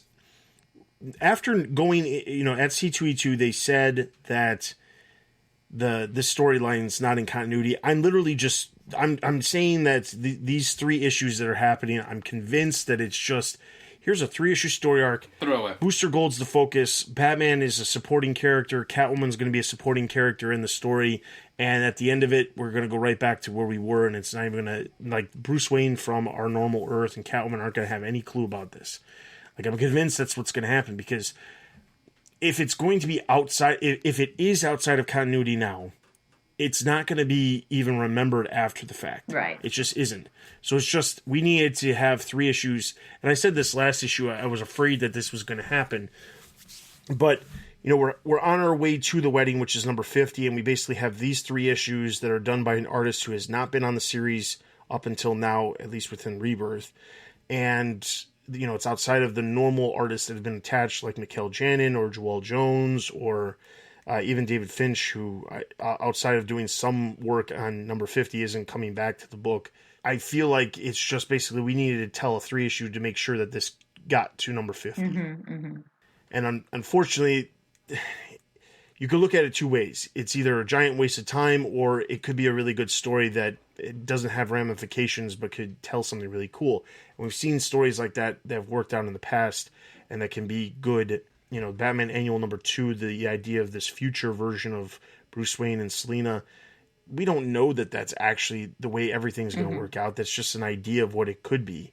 So I mean, like, it was a good story. It worked out well. Another perfect example that still that also deals with Tom King, that Batman Elmer Fudd story, completely not in continuity, but it's a decent read, and it's one of those things where it's like, you can have really good stuff, and it also falls in line with the idea of what they're doing with Black Label and like White Knight. There's a lot of really good stuff that's not necessarily in continuity that can be really good. So I'm taking the optimistic view of this is just a 3-issue story arc that, Tom King wanted to tell something that was outside of continuity. Sure, it gets him a little bit of room to get to the wedding so that they can make sure that number 50 is the wedding issue without him having to randomly have Batman teaming up with like the Flash or Green Lantern for a couple issues, because we know that's what we would have gotten if we didn't get this. So First of all, something does not have to be memorable to be in continuity. it's true. See Azrael's entire lifespan. Okay? He is in continuity. No, I get what you're saying. This could be a clever way to do it. Steph, the idea that they could use Booster to rewrite Selina's mass murdering would at least be and I think, Dustin, you'll agree with this, at least if that's what they did, they'd at least be dealing with the problem. Right? Yeah. And resolving something that's just been left wide open. Yeah, I mean, I think the idea itself is actually pretty clever, except it will make Tom King look like an idiot. Because if we traveled through the desert and we did all this stuff, right? Oh, yeah. Just so at the last second he could go, time travel! Right? Like, What mass murder? What are you talking about? Yeah, it's never had time travel. Like, that would be, like, kind of uncool. But at this point, this is almost like I said earlier about I'll let JT get away with what he wants to as long as he puts Steph and Tim back together. At this point, we just got to deal with it some way. Because if they go into this wedding and they don't bring it back up, that's how that's going to work. You know what I mean? Like, how's that going to work? So I think that would be kind of clever to do it. And I guess it would make their and them able to get married in public, because like we talked about before, unless this is Batman and Catwoman getting married at the Watchtower, if Bruce Wayne, the Prince of Gotham, gets married, it's going to be on the news, right? Yeah. So, yeah, I think they have to deal with it, and if we have to resort to time travel to do so... It's one of those things where if that is the resolution, I think that would be better than anything. Better than none? It'd be much better than just going, it's all good. It'd be a little anticlimactic, but at least it's dealt with. At least it's dealt with, absolutely. Yeah. And we hate... I don't know how Steph feels about this, because it's your first time, Steph, but we despise off-panel land. Oh, yeah. where it's like, well, where did it happen at? Somewhere, you know. And the worst part about that is that Tom King has gone on record and said that stuff happens in off-panel land in his stories, and that is, to me, as a writer, that is the last thing you should ever be saying to anybody.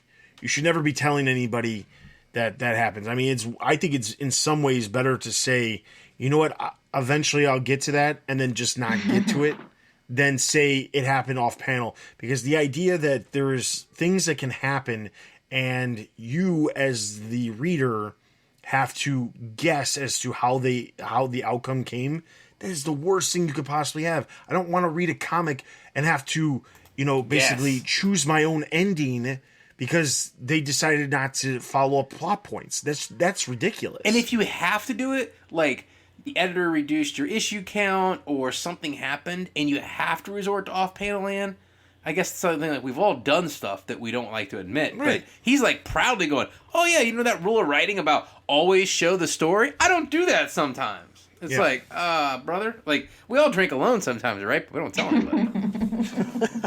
That's all I'm saying. All right, so moving on, our next comment comes from Ian. Dustin, at C2E2, did you get any of the con exclusive foil covers like Batman vs. Deathstroke number 30? I ordered mine on eBay and it's so pretty. Smiley face. Okay, so real quick, I'll say this. I did not, because I have... Are you serious? Here's the thing, okay? I have to point this out. Now, we've had these conversations, Ed. I have to stay away from variants. Oh, because you're rabbit hole it. The second you go down that hole, you're done. You're gonna buy them all. Yes, because the problem is it's become a major thing at all these big conventions, C2E2, New York Comic Con, WonderCon, even Emerald City Comic Con. There are so many conventions out there that have these exclusive con covers. It's impossible to keep up. Here's the thing. I made a promise to myself about 3 years ago that I needed to scale back on my collecting habit when it came to comic books, because I also am a completist. I'm noticing a trend with all of the people who end up getting involved in TBU. They all tend to be completists. But the reality of it is, like, I have over 6,000 individual comics right now. And I don't have everything. I've got a big list of stuff that I need. But it all started back in, I want to say 2010. It was like summer of 2010. There was a Batman Incorporated issue that came out that DC released that was like a 1 in 100. And I kept trying to find it, and I kept trying to find it, and I kept trying to find it. And it was pissing me off because the only place I could find it was on eBay, and it was like $150. And I can't justify spending $150 on a variant cover like that. And the thing is, since then, that was 2010, since then, over the past 8 years, we know that there has been some craziness during the New 52 and before the New 52 with variant covers and things like that, where some issues will get 1 in 10s, they'll get 1 in 25s, then they come out with they'll come out with a second edition special variant cover. It's impossible. So about 3 years ago, black and white ones, yeah, the black and white ones. They'll come out with the blank ones. They'll come out with it just got too ridiculous. So I told myself 3 years ago that the other problem was, like, on a monthly basis, I was spending almost $200 on all these issues, including all the variant covers, and it just got too much. I would have rather put some of that money towards other things. So I scaled back and I told myself, no more variants. I'm done with variants. I cannot do variants anymore. So I am not doing variants anymore. I'm just doing the single issues. And I know that there are some variant covers that come out that are just absolutely beautiful, but it's really like one of those things where if I need to scale back, I need to tell myself I need to scale back. If I was I don't know how else to put this. Comics were my drug, and I needed to tail it back. I was a little too out of my depth when it came to buying too many comics, especially those variant covers. So I had to get away from smack addict. Yeah, I had to get away from them. So basically, that's that. So I have only been doing single issues for the last 3 years, and eventually, if I ever get time, I'll probably start selling off some of the variants that I have, because because I'm a completist. If I have some variants, I have to have all of them. If I don't have any variants, I could just say, hey, I don't have any variants. So eventually I'll get around to it, and hopefully by then most of those variants will be up in value, so I'll make some money back on some of those purchases. Because you're going to sell them, right? Like, sure you are. Oh yeah, of course. I'm not just going to get rid of them. That would be a waste. Yeah, what are you doing collecting them for? Yeah. Yeah, exactly. All right. So anyway, continuing on. I agree that Suicide Squad was really hampered by the Jim Lee / movie situation, but they kept it on twice a month for a really long time. I've been enjoying the Suicide Squad, held to pay, tie-in comic, digital first though. There's rumors that fall 2018 will see a big book launch initiative, which I think a bit overblown since Bendis and Snyder already have big launch initiatives from May to July. But I do think that we'll see some new Bat books announced as Jamie Rich slides into place as Batman Group editor. I have an idea for the 250 podcast. Call in episodes, big name creator interviews. Okay, so yeah, the Suicide Squad, we talked about that episode. The rumors that you're hearing is the same exact rumors that I was hearing while I was on vacation that I talked about earlier. I imagine that there probably will be one or two new Bat books, if not any like main Bat books. I'm sure there was going to be some more miniseries, because here's the thing, I was doing some calculations recently, because there's a bunch of miniseries that are ending this month, and then there's a bunch of new stuff that's starting up. So like Justice League of America and Justice League both ended, but the new ones are starting up in June and July, and then we have No Justice, and we have the Wedding Prelude. So I was working out all of this, and the thing is, June has 5 issues of these Batman Wedding Preludes, which takes up a bunch of numbers of the Bat books. But outside after that, once you get to July, there's not a lot. Sins of the Father's ending. Raven the Bold Batman Wonder Woman series is ending. Those are 2. You've got White Knight and Dark Prince Charming. They're both ending in May and June. So like a lot of this stuff is wrapping up very quickly here. Teenage Mutant Ninja Turtles ended. All these miniseries that have involved different characters have ended. We had just a couple months ago, we had the Harley and Ivy, Betty and Veronica series. There's a lot of stuff that's been wrapping up, and the only thing that's All-Star Batman. Yeah, that's a little further back, but yes, that too.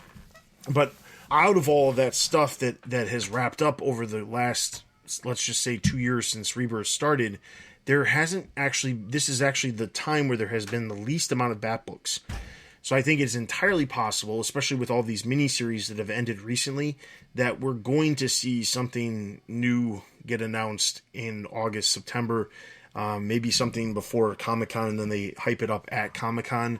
Or maybe the focus is that they're going to be moving into some of those Black Label series a little bit sooner than anybody anticipated, but I don't know, because they really haven't talked about release dates for any of that stuff, other than Superman Year 1 from Frank Miller was going to be coming sometime this year, but they didn't say when. But outside of that, I mean, like, there's still 2 series of that.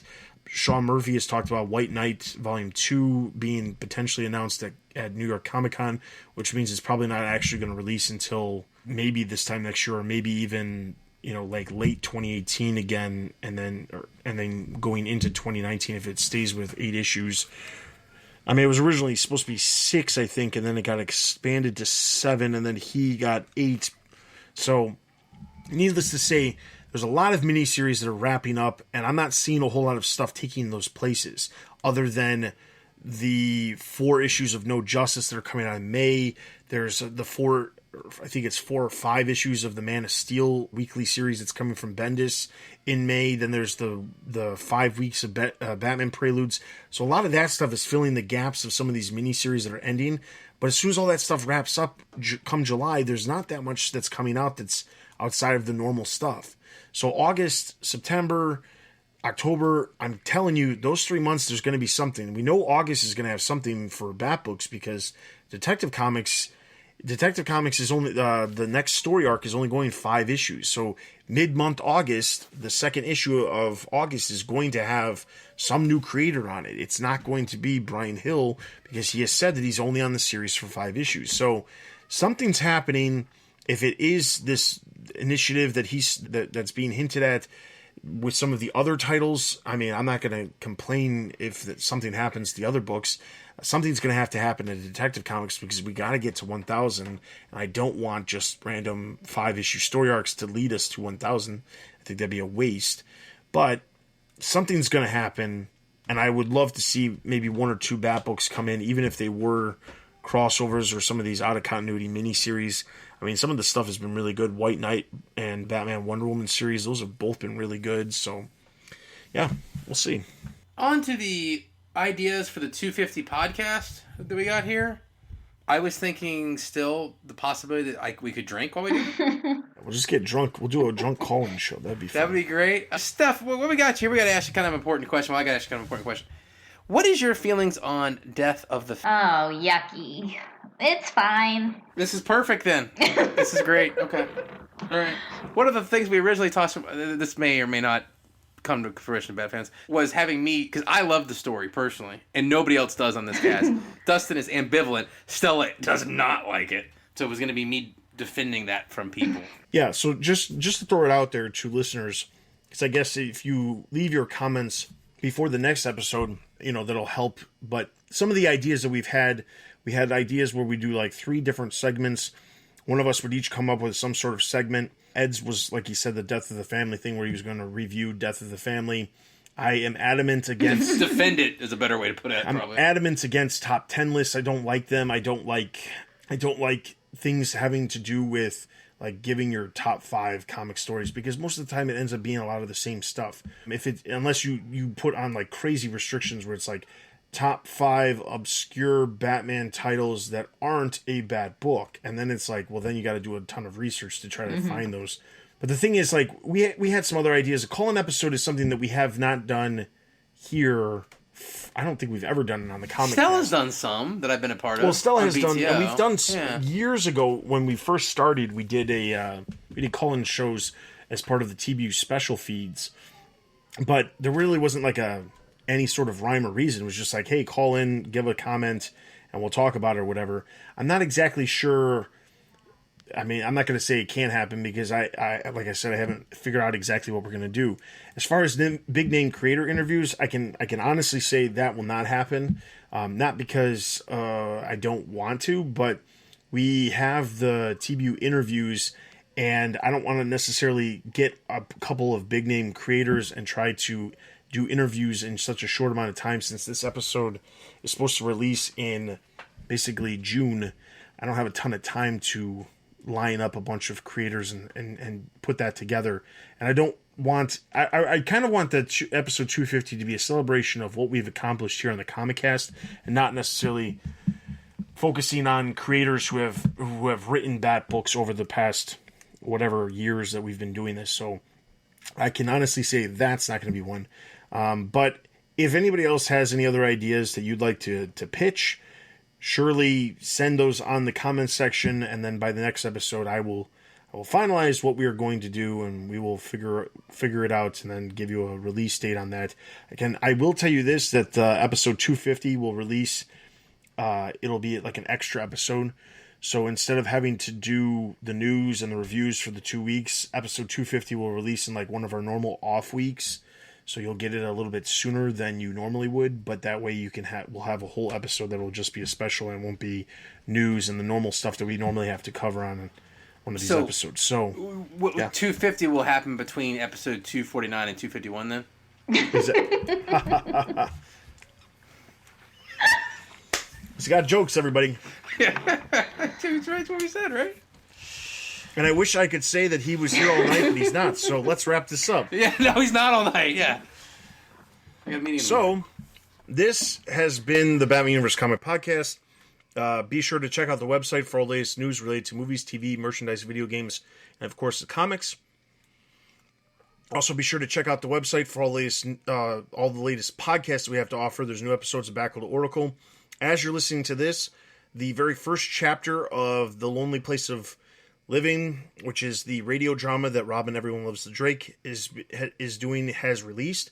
The first 4 Wednesdays of May will have a new chapter released every single week. So if you love radio dramas or want to hear my voice somewhere else, you can head over to Robin Everyone Loves the Drake, which is on the BatmanUniverse.net, and check out their radio drama for that awesome story that we talked about last fall. Is it on his feed? Is it on the Everyone Loves the Drake feed, or is it going to be on its own feed? Yeah, it's on Everyone Loves the Drake feed. All right. it'll be, so the first episode comes out on May 2nd, and then so forth, and then just 4 weeks after that. But every Wednesday in the month of May, except for the last Wednesday, there will be a new episode of Robin Everyone Loves a Drake, which will be the next chapter of the story. So take a look at that. I mean, there was a large number of people that were involved in that from all kinds of different podcasts from all over the world. So be sure to check that out. I strongly suggest it. Rob has put a massive amount of work into that, and I would strongly suggest that you check that out if you like comics or radio dramas or anything like that, or even audiobooks. So, outside of that, be sure to follow us on Facebook, Twitter, and YouTube for all latest news and videos from the Batman universe. Leave us reviews on iTunes. Those are always greatly appreciated. And as I said earlier, leave your comments on the comment section on the podcast post over on the site, or on Twitter or YouTube, wherever you want to leave comments. I've been pretty good about seeing those comments as long as we're tagged in them so that we can port those over to the website. Outside of that, if you are so inclined, you can support us on Patreon. Any help whatsoever is greatly appreciated. If you can't support us on Patreon, we're always looking for new comic book reviewers, writers, news writers, editors, graphic designers, video editors, audio editors, all kinds of stuff over on the site. So if you have any of those talents that you'd like to share, get in touch with us at TBU at thebatmanuniverse.net, and we will try to find something for you to help with. Outside of that, that is everything for this episode. This is Dustin. This is Ed. This is Steph. And you've been listening to the Batman Universe Comic Podcast. We'll see you guys in 2 weeks.